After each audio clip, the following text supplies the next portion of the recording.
মক্কা মদিনায় কোনো মানুষ মরে না, আমারও ব্যবসা ভালো না, আমিও চুরি করতে পারি না।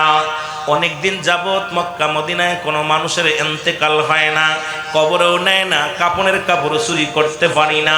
অনেকদিন পরে এই জমিনের মধ্যে সুন্দরী এক নারী মারা গেল, ইয়া রাসূলুল্লাহ, ইয়া হাবিবাল্লাহ।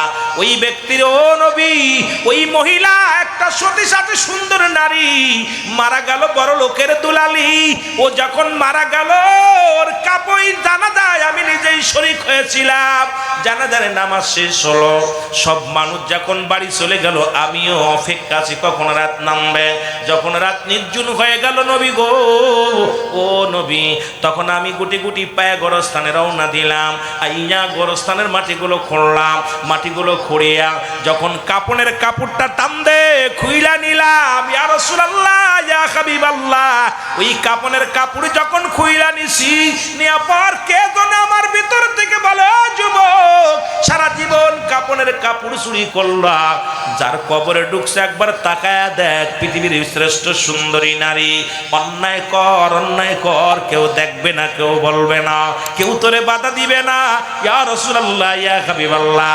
ওই নারীটার মুখের দিকে যখন তাকাইলাম, আজকে যে সুন্দরী নারী আইনা ডায়াসে বসায় বসায় গল্প করার, ডায়াসে ড্যান্স করার, নাচান, এই যুবকগুলো হা করে খেয়ে ফেলে। জোরে বলেন ঠিক কিনা? গভীর মনোযোগ, ও যুবতী, যুবকের শোনো। যদিও অনেকের ভিতরে লাগবে, কষ্ট লাগবে, কথাগুলো বললে কষ্ট লাগবে, তবুও বলতে হবে, কারণ মরতে হবে, ঠিক কিনা? এই কথা বলেন না কেন? মরতে হবে না? আমার বাজানেরা ডাকতে বলি, ইয়া রাসূলুল্লাহ, ইয়া হাবিবাল্লাহ। এইবার আমি ওই যুবতীর চেহারা দেইকা পাগল হয়ে গেলাম, সঙ্গে সঙ্গে তার সঙ্গে অন্যায় করা শুরু করলাম, জিনায় লিপ্ত হয়ে গেলাম। তৎকালীন জামানায় এক যুবক নবীর কাছে যায় বলে, ইয়া রাসূলুল্লাহ, ইয়া হাবিবাল্লাহ, আল্লাহর নবী গো, আমাকে আপনি তওবা করায়া দেন, আমি গুনাহগার, আমি পাপী, আমারে কি আল্লাহ মাফ করব? আল্লাহর নবী কয়, যুবক রে, তুমি তওবা করো, তওবা করো। যুবক বলে, ইয়া রাসূলুল্লাহ, ইয়া হাবিবাল্লাহ, আমি এমন গুনাহ করেছি, আমার আল্লাহ তো আমার গুনাহ মাফ করবে না। যুবক বলা পর নবীজি বলে, ও যুবক, তুমি তওবা করো, তওবা করে আল্লাহরে ডাকো। যুবক বলে, ইয়া রাসূলুল্লাহ, ইয়া হাবিবাল্লাহ, নবী গো, আমার মন বলে আমার পাপ, আমার গুনাহ আল্লাহ মাফ করব না। আল্লাহর নবী ডাকতে বলে, যুবক,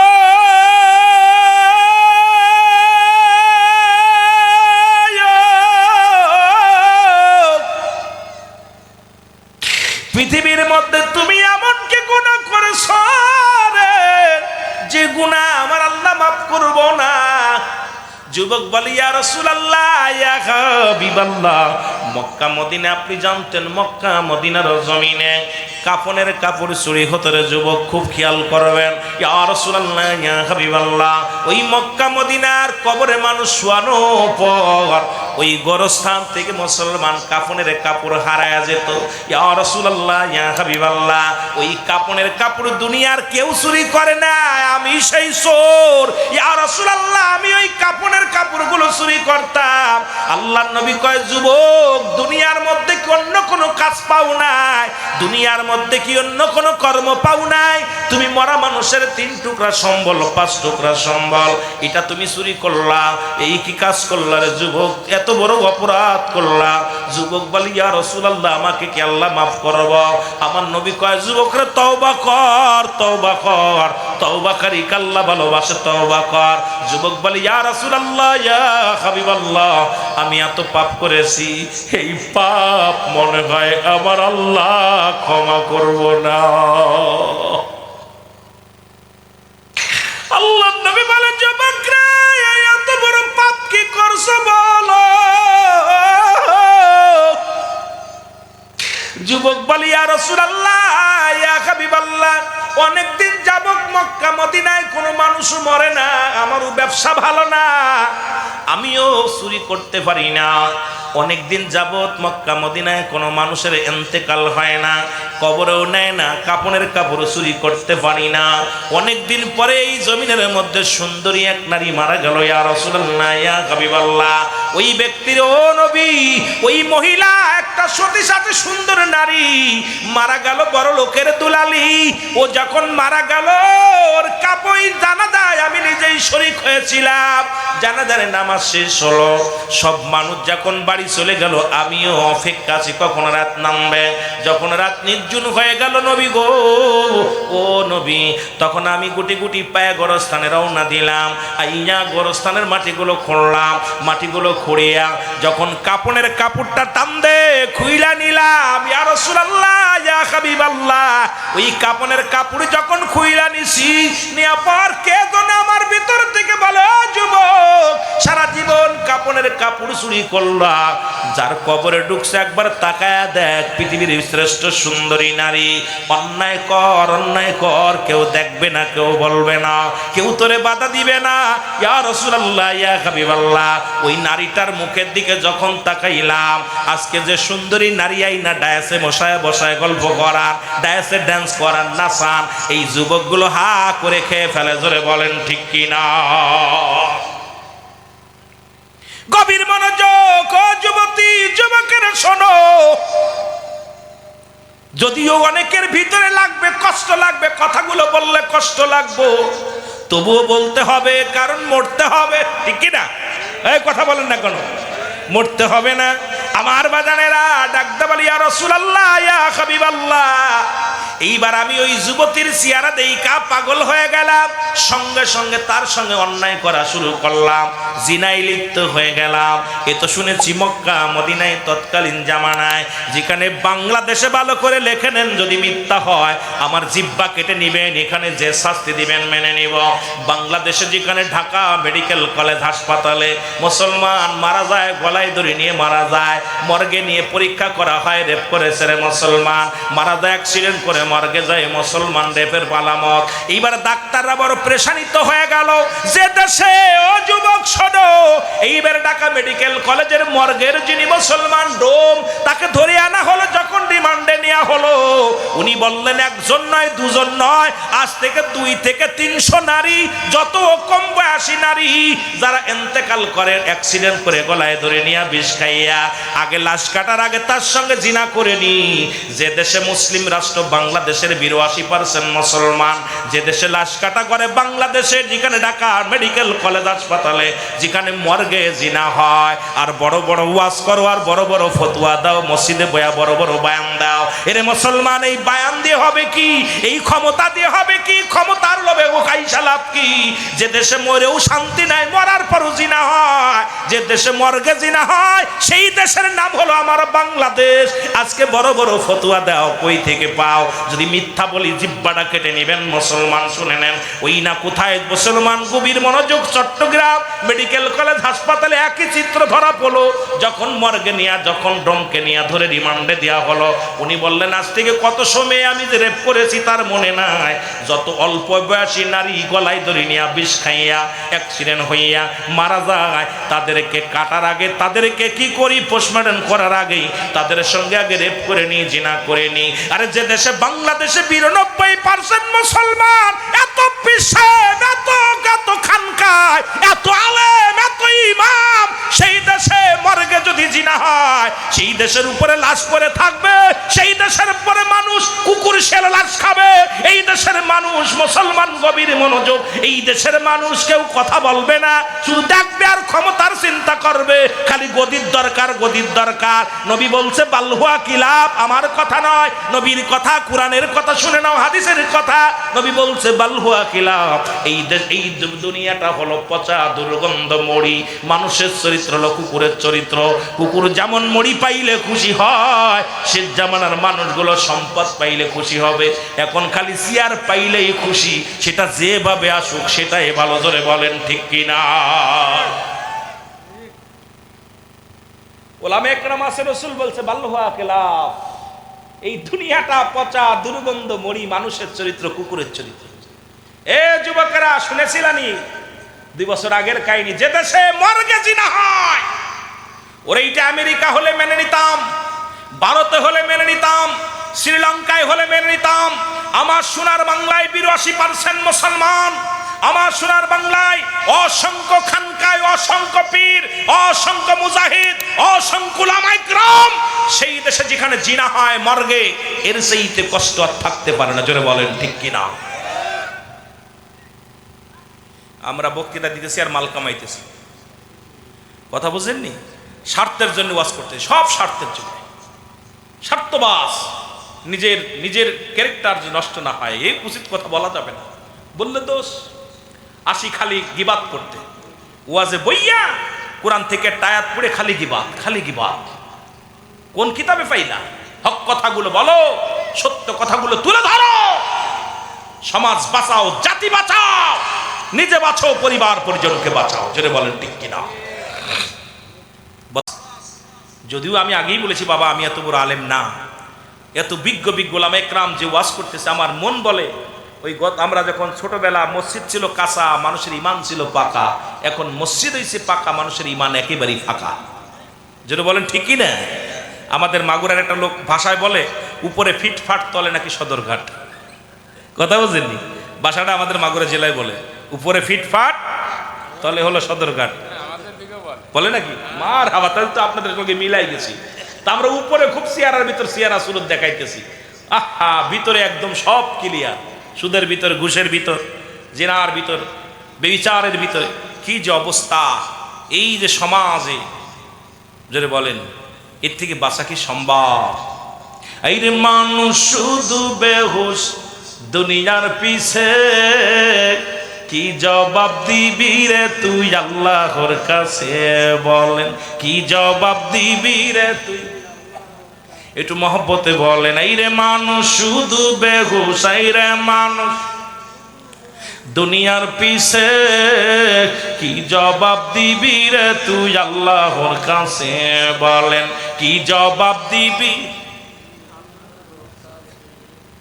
আহা, জবাব দেওয়ার মতো কোনো উপায় থাকবে না। যাররা যাররা ব্যবহার, যাররা যাররা হিসাব হবে। আল্লাহর নবী বলে, যুবক মনে আসেনি? দূর হয়ে যা, আমার সামনে থেকে দূর হয়ে যা।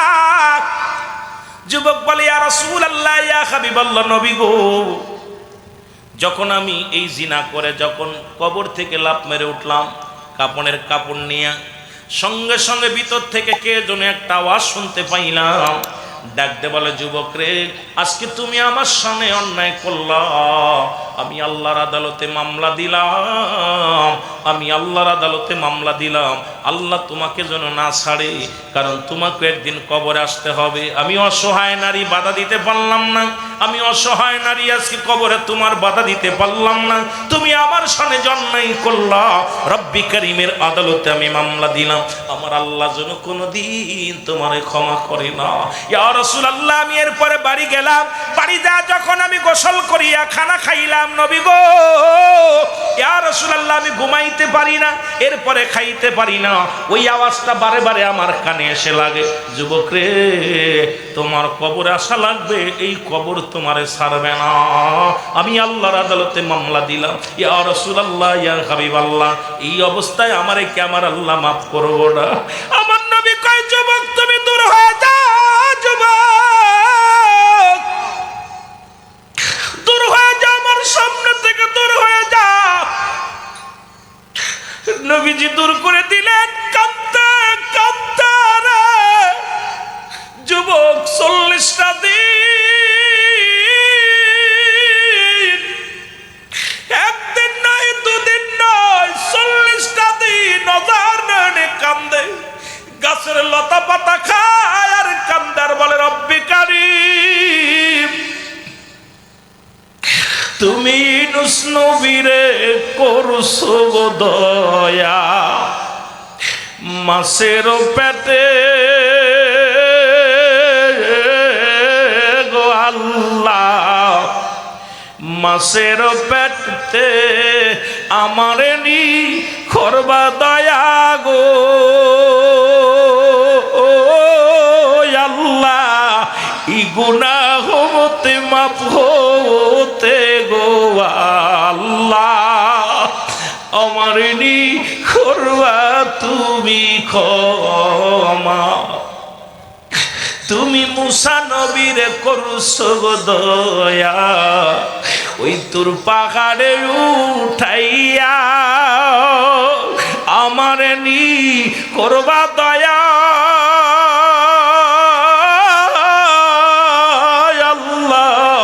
তোবার লাগিয়া গো আল্লাহ আমারি করবা তুমি দয়া। তুমি ইব্রাহিম নবী কি করছো গো দয়া, নমরুদের আগুনে গো আল্লাহ আমারি করবা দয়া।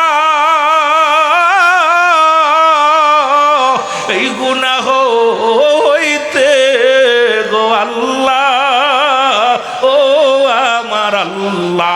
জোরে জোরে চিল্লা বলা যাবে না মারহাবা।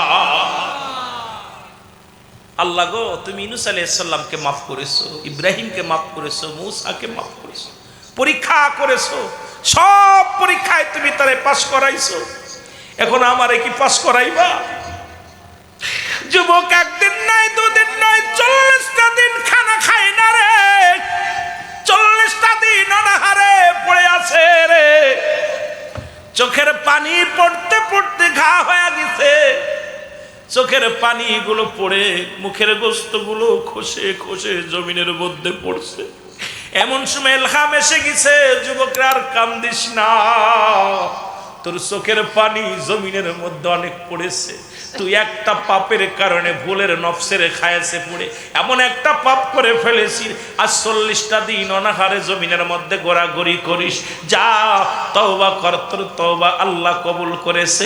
যা যা মদিনার নবীর কাছে যা, কারণ মদিনার নবী তোরে দয়া করবে, তোরে তওবা করাইয়া দিবে। মদিনার নবীর কাছে দৌড়ে আসছে রে আইয়া বলে ইয়া রাসূলুল্লাহ, ইয়া হাবিবাল্লাহ, নবী গো। আল্লাহর নবী বলে যুবক রে তুমি আবার আইছো। যুবক বলে ইয়া রাসূলুল্লাহ, ইয়া হাবিবাল্লাহ, আপনার কদম থেকে যদি বিতাড়িত করে দেন নবী গো আমি কোথায় যাব? আমার তো যাওয়ার জায়গা নাই, আমার তো বলার জায়গা নাই নবী গো। ও নবী আমারে আপনি মাফ করে দেন। আমার নবী কয় যুবক রে তওবা কর, তওবা কর, তওবাকারী আল্লাহ ভালোবাসে। বাবারে আমার যুবকের মুখের দিকে তাকায় দেখে রাসূলুল্লাহ যুবকের মুখের গোস্তগুলো খুশি খুশি পড়ে গেছে, যুবকের হাড্ডিগুলো ও মুসলমান শুকায় গেছে, গায়ের গোস্তগুলো শুকায় কঙ্কাল হয়ে গেছে। জিবরিল আমিন বলে নবী গো আর কিছুক্ষণ বাঁচবে, হয়তো ঘন্টা খানেক জমিনের মধ্যে হায়াত আছে, আপনি যদি তওবা না করায় দেন জাহান্নামের লাঠি হয়ে যাবে। নবী গো যে ব্যক্তি এত বড় একটা অন্যায় করে অনুশোচনা হইয়া কাঁদছে তাকে আল্লাহ মাফ করে দিছে, আপনি তওবা করায়া দেন। আমার রাসূলুল্লাহ তওবা করায়া দিছে, তওবা করানোর কিছুক্ষণ পরেই দুনিয়ার মায়া ছেড়ে চলে গেছে। আজকে আমরা কত অন্যায় করলাম, কত জিনা করলাম, ব্যভিচার করলাম, একদিনও কান্দি না, একদিন অনুশোচনা করি না। আরে ভাই এই অবস্থায় যদি মারা যায় জাহান্নাম ছাড়া কোনো গতি নাই, জাহান্নাম ছাড়া কোনো গতি নাই। জোরে জোরে চিল্লায়া বলা যাবে না ঠিক কি না? আমার যুবক ভাইরা, যুব সমাজের উদ্যোগে মাহফিল, যুব সমাজ আজকে রসাতলে চলে গেছে। যুব সমাজ আজকে জাতিগুলো যুবক বয়সে একবার আল্লাহ বলা, বুড়ো বয়সে 1000 বার বলা। কারণ রাসূল যুবকদেরকে বেশি গুরুত্ব দিচ্ছে যুবক বয়স সাহাবীদের, কারণ এই বয়সে এখন রুকু সেজদা করতে গেলে কষ্ট হয়, দাঁড়ায় বেশিক্ষণ দাঁড়ায় নামাজ পড়তে গেলে কষ্ট হয়, কোরআন তেলাওয়াত করতে গেলে ভুল হয়। আমি যেটা পারবো আমার দাদু পারবে না। সেই বয়সটা আমরা, সেই যুবক বয়সটা খালি নারীর পিছে কাটাইয়া দিলাম, নারীর পিছে কাটাইয়া দিলাম। আমার দাদু ভাইয়েরা একবার কি চিন্তা করার দরকার যে এই দুনিয়ার মধ্যে যুবক মরণ কিন্তু বুড়া চিনবে না, যুবক চিনবে না, বৃদ্ধ চিনবে না। আসার সিরিয়াল আছে, যাওয়ার কোনো সিরিয়াল নাই। দেখা যায় বাবার কাঁধে সন্তানের লাশ, সন্তানের কাঁধে বাবার লাশ, দাদার কাঁধে নাতির লাশ, নাতির কাঁধে দাদার লাশ। কারণ কত ভাই আপনারা বাবারে হারিয়ে ফেলেছেন, কত ভাই আপনার আব্বা মারে কবরে দিয়ে দিয়েছেন, কত ভাই দেখেন অনেক ভাইয়ের আমার ছেলে বেঁচে আছে বাবা নাই, বাবা বেঁচে আছে সন্তান নাই। জোরে বলেন ঠিক কিনা? বাবা ঠিক কিনা? বা এগুলো আমাদের কেন আমাদের ভিতরে অনুশোচনা হয় না, কেন চিন্তা হয় না? একটু মহব্বতের সঙ্গে দুরূদ শরীফ পড়ুন। আল্লাহুম্মা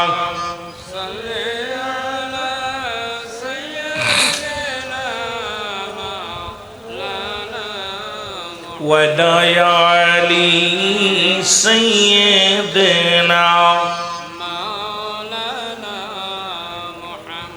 আরো জোরে বলেন আল্লাহুম্মা